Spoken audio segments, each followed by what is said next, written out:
حضرت معاذ اسلمی رضی اللہ تعالی عنہ صحابی حضور صلی اللہ علیہ وسلم کے زنا کے مرتکب ہو گئے، شادی شدہ تھے، اور جتنی سزا شادی شدہ زانی کی ہے اتنی شدید سزا اور کوئی ہو سکتی ہے کہ اس کو پتھر مار مار کے مار دیا جائے زندے آدمی کو۔ سعودی عرب میں اب بھی کرتے ہیں، وہاں حدود جو کہ شرعی نافذ ہے، نیچے سے اس کو زمین میں گڑھا کھود کر نیچے تک اس کو دفن کر دیتے ہیں کہ بھاگ نہ سکے، اور پتھر مارتے رہتے ہیں، مار مار کے مار دیتے ہیں اس کو۔ بڑی شدید ترین سزا ہے۔ لیکن اس اللہ کے بندے سے گناہ تو ہو گیا، گناہ تو بشری تقاضا ہے، ہو گیا، لیکن جب گناہ ہو گیا، جب وہ شیطانی اثر دور ہوا تو پھر دل بے قرار ہوا۔ اب وہ یہ بھی کر سکتے تھے کہ توبہ کرتے، اللہ سے معافیہ مانگتے، اللہ معاف فرما دیتا، لیکن وہ حاضر ہوئے حضور صلی اللہ علیہ وسلم کے دربار میں اور کہا یا رسول اللہ، مجھ سے زنا کا گناہ ہو گیا ہے۔ حضور صلی اللہ علیہ وسلم نے ان کو ٹالنے کی بہت کوشش کی۔ حضور صلی اللہ علیہ وسلم رحیم تھے، شفیق تھے اپنی امت پر۔ آپ کا مقصد یہ تھا کہ یہ اپنی جگہ پر توبہ کرے، کیوں اقرار کرتا ہے؟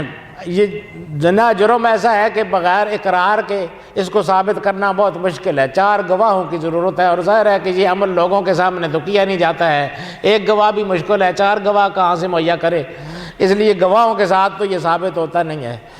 تو اس کا اور اللہ کا معاملہ ہے، تو یہ توبہ کرے، اللہ سے استغفار کرے۔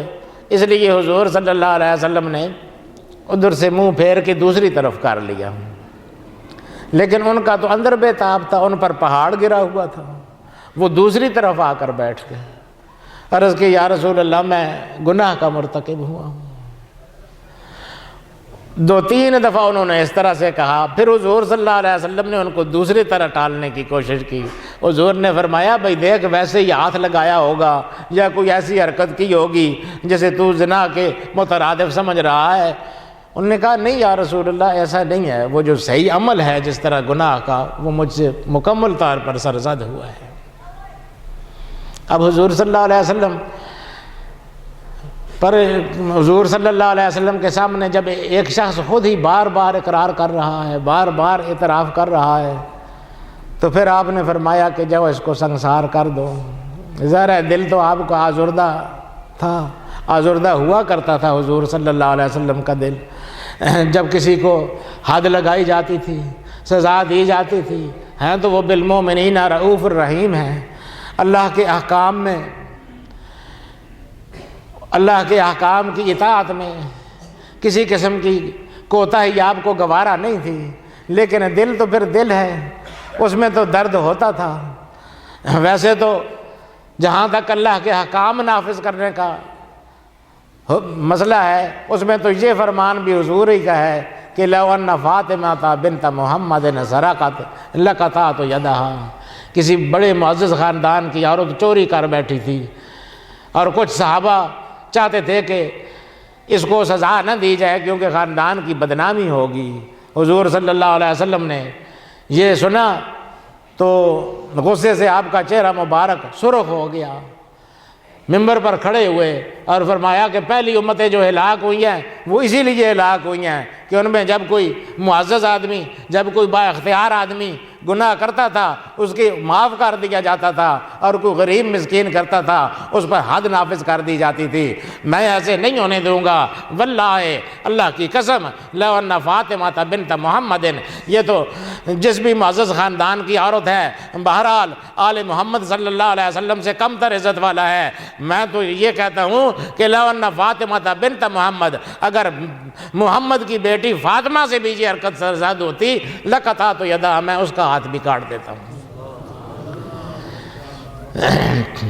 احکام الہیہ کے نفاذ میں تو اس حد تک آپ چست تھے اور اس حد تک آپ مستعد تھے، لیکن دل کی بہرحال کیفیت ہوتی ہے، وہ آزردہ ضرور ہوتے تھے۔ حکم دے دیا کہ اس کو سنسار کیا جائے، سنسار کیا گیا۔ اس کو مختلف چیزیں ماری جا رہی تھی سنسار ہونے کے دوران۔ ایک آدمی نے کوئی ایک اونٹ کی ہڈی ماری، جو اس کو لگی جا کر تو ایک دم ایسے خون کا فوارہ نکلا جو اس شخص پر آ کر پڑا۔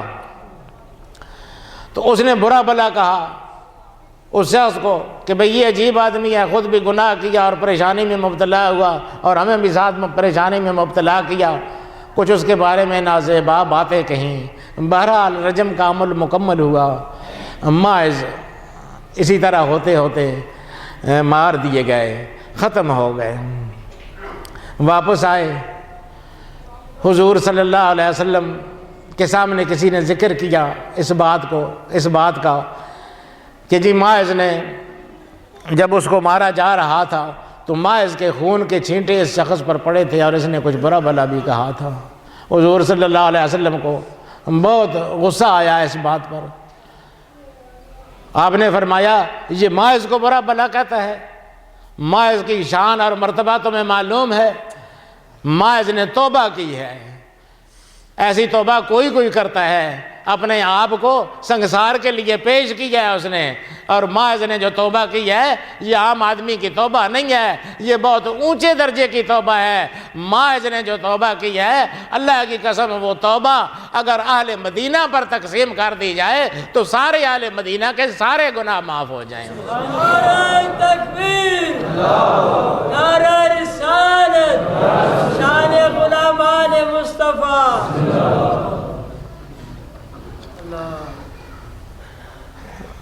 حیران ہوتا ہے آدمی، مرد تو مرد، عورتوں میں کیسے جذبے پائے جاتے تھے۔